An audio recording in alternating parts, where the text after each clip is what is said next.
So, hello, this is Dr. Nashlie, your favorite tech evangelist at AWS, and I am interviewing these two guys. We have Michael Kearns and Aaron Roth here, and they are the authors of The Ethical Algorithm. As you know, they are team members at AWS AI on the Responsible AI team, and we have several initiatives going on. We talked a little bit about that. We'll show those interviews and link those later. But I do want to kind of zoom and hone in on the ethical algorithm of the book. I've looked at this book, read this book. I remember Michael first came and spoke at AWS at Amazon a few years ago at the Amazon Machine Learning Conference. It was an internal conference.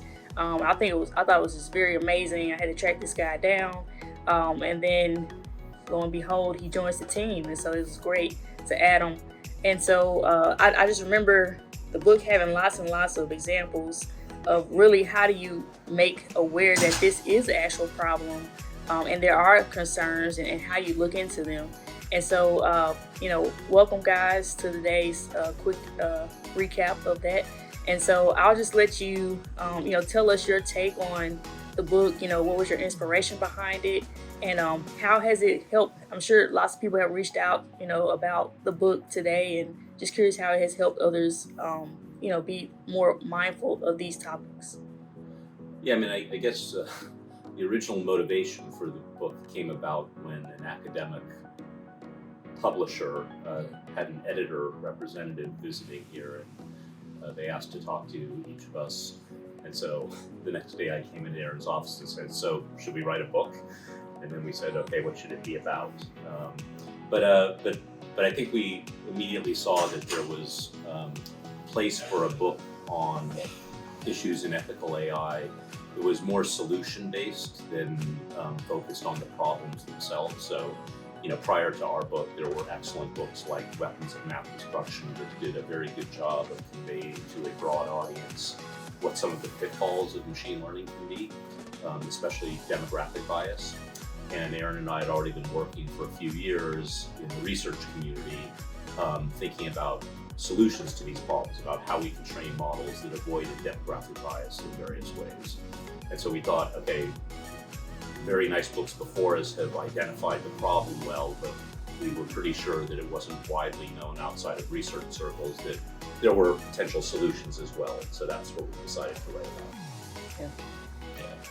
Yeah, we'd had a lot of practice writing about these topics for many years for a technical audience, but this was an area where it seemed like there'd be value writing for a general audience, which at least I had never done before, and it was a lot of fun. Yeah, it was a lot of fun. Yeah, no, Despite the seriousness of the topic, it was a lot of fun to write the book. Yeah, no, I think I relate wholeheartedly. That's one of the reasons why we're doing these type of videos.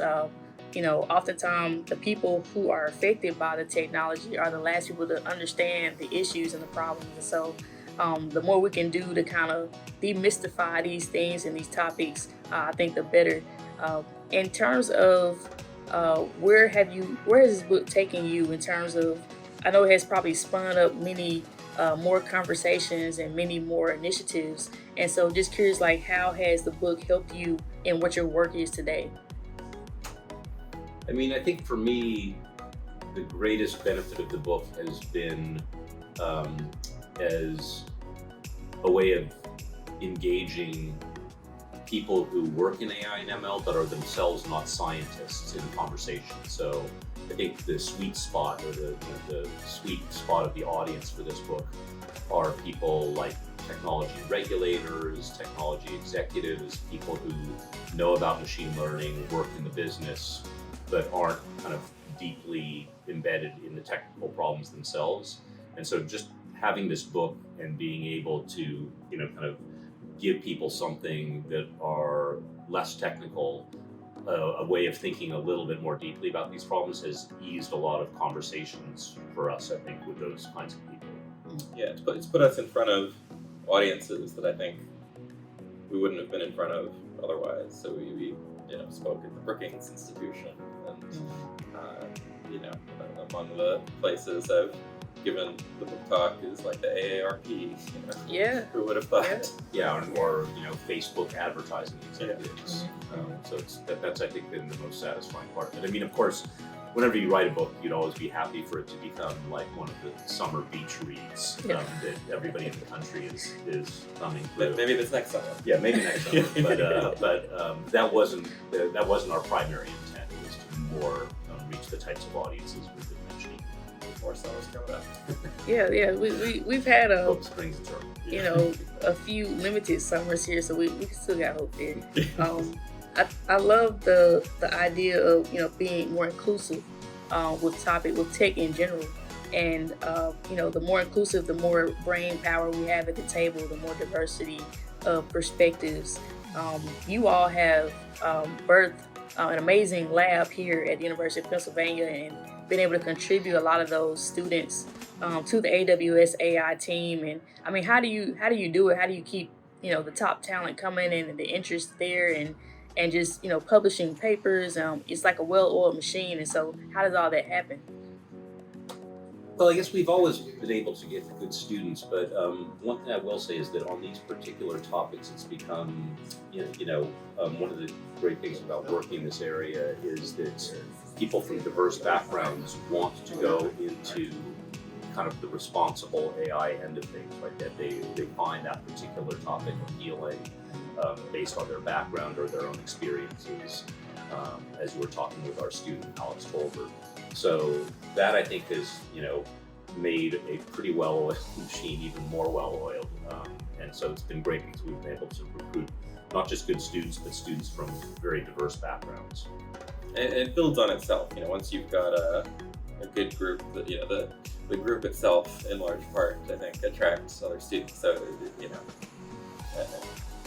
I'd like to think it was all us, but I think in part we got lucky early on, and the group has gone, growing on its own. All right.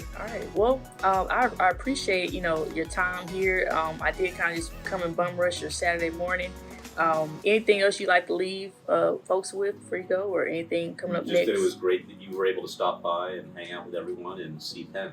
Yeah. Come back often. Awesome that you came by. Yeah, this is my first time seeing a lot of these folks in person, so that's always a good thing. After you've been working together for many years, so pandemic video calls. Yeah. Thank you guys so much, and again, we'll be back in touch. And thank you for your time. Thanks, Nashlie. Well, that was a treat. University of Pennsylvania, the lab of Michael Kearns and Aaron Roth. Man, those guys have really figured out how to bring in diverse students and diversity of thought in the area of responsible AI.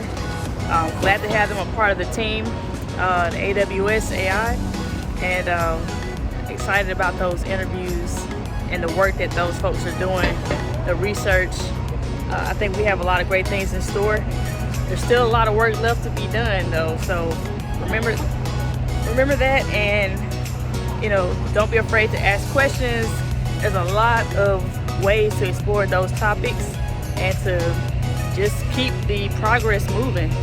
So thanks so much. I'm about to grab me something to eat, and I'll show you what we're working with here in Philadelphia with a highly recommended restaurant. So I'll check in with y'all in a little bit.